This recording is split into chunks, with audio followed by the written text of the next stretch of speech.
বাঙালি মানেই পিঠা পুলি, আর ভাদ্র মাসে তালের পিঠা খাবো না তা কি করে হয়। আসসালামু আলাইকুম, welcome back to my channel. আশা করি সবাই ভালো আছেন। আল্লাহর রহমতে আমিও খুবই ভালো আছি। তো তালের পিঠা বানানোর জন্য প্রথমে আমি তালটা ছিলে নিয়েছি, তারপরে রস বের করে নেব। প্রথমে তালের বিচিগুলো আলাদা করে নিলাম। এখানে আমি একটা আলু পোলা জার নিয়েছি, আর এটা দিয়ে তালের রস বের করে নেব। আমার কাছে এভাবে তালের রস বের করাটাই অনেকটা সহজ মনে হয়, তবে যে যেভাবে বের করতে পছন্দ করে, কারণ অনেকভাবেই তালের রস বের করা যায়। যার যে সুবিধা মতো আপনারা বের করে নেবেন। দেখুন কি সুন্দরভাবে রসগুলো বের হচ্ছে। তো বেশি সময় লাগে না, 10 থেকে 15 মিনিট, তার মধ্যেই আমি তালের রস খুব ভালোভাবে বের করে নিব। তালের রস দিয়ে বিভিন্ন ধরনের পিঠা তৈরি করা যায়, তবে আমি আজকে যে পিঠাটা তৈরি করব সেটা হলো তালের বড়া পিঠা। তো তার জন্য আমি এখানে সুজি নিব, সুজি ঢেলে নিচ্ছি। তো সুজি ঢালা হয়ে গেলে তালের যে রসগুলা বের করে রেখেছিলাম তার মধ্যে আইস আছে, তাই ওইগুলা একটু ছেঁকে নেব। চালনা দিয়ে হাত দিয়ে এভাবে ছেঁকে নেব, কারণ এখানে তো পানি ইউজ করা যাবে না, আর এভাবেই ছেঁকতে হবে। দেখো কি সুন্দরভাবে স্মুথলি বের হয়ে আসছে। তো আমার তালের রস ছেঁকা হয়ে গেছে। তো পিঠা বানানোর জন্য আমাদের যা যা উপকরণ লাগবে তাই এখানে নিয়েছি। এখানে আমি 1 কাপ পরিমাণ সুজি নিয়েছি, আর 1 কাপ পরিমাণ চিনি নিয়েছি, আর 2 কাপ চালের আটা নিয়েছি এখানে। তারপরে এখানে 1 কাপ পরিমাণ ময়দা নিয়েছি। এটা আমার হাতের কাছে ছিল ময়দা, তাই নিয়েছি। আপনারা চাইলে আটা কিংবা ময়দা দুইটার মধ্যে একটা ইউজ করতে পারেন। আর সুজিটা দিলে এখানে কি হয়, পিঠাটা অনেকটা সফট হয়, নরম হয়, তুলতুলে হয়, খেতে খুবই ভালো লাগে।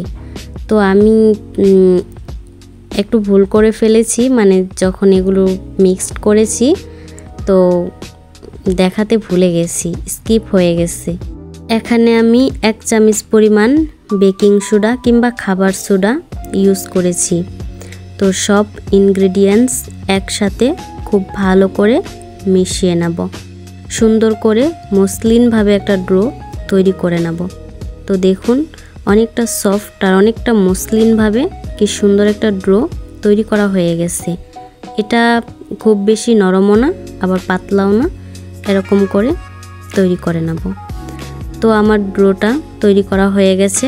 এখন আমি কড়াইয়ে পরিমাণ মতো তেল দিয়ে এভাবে পিঠাগুলো তেলের মধ্যে ছেড়ে দেব।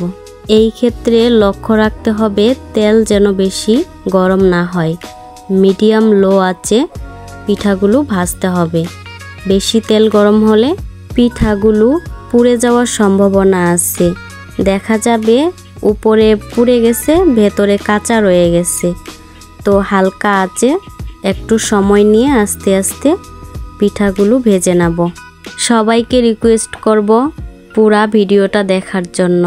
ভিডিওটা কোথাও যদি একটু ভালো লাগে তাহলে প্লিজ একটা লাইক করে দিও, আর কমেন্টে জানিয়ে দিও পিঠাগুলো কেমন হয়েছে। পিঠাগুলো অনেকটাই ফুলকো ফুলকো হয়েছে, তবে এই ক্ষেত্রে আপনারা এখানে নারিকেল ইউজ করতে পারেন। নারিকেল ইউজ করলে আরও বেশি ভালো লাগে। তো আমার হাতের কাছে নারিকেল ছিল না, তাই আমি অ্যাড করতে পারিনি। পিঠাগুলো নর্মাল ফ্রিজে 1 সপ্তাহের মতো রেখে খাওয়া যাবে, অনেকটা সফট আর নরম থাকবে। পিঠার স্বাদ একদমই নষ্ট হবে না। পরপর 2-3 ধাপে পিঠাগুলো আমি ভেজে নিচ্ছি। দেখতেই পাচ্ছেন কীরকম কালার হয়েছে, অনেকটা সুন্দর হয়েছে কালার, আর অনেকটা ফুলকো ফুলকো হয়েছে। তো পরবর্তীতে আরও কিছু পিঠা ছিল, ওইগুলা দিয়ে দিলাম। দেখুন কতটা ফুলেছে। বাহিরটা কিন্তু মুচমুচে হবে, আর ভেতরে অনেকটা সফট আর নরম, খুবই ভালো লাগে। একবার হলেও ট্রাই করে দেখবেন। রেডি হয়ে গেল আমার তালের বড়া পিঠা। বাহিরটা মুচমুচে, ভেতরটা নরম সফট। আমি একটা ভেঙে দেখাচ্ছি, দেখুন কতটা সফট হয়েছে, কতটা তুলতুলে আর মসৃণ নরম হয়েছে। মুখে দেওয়ার সাথেই মিলিয়ে যায়।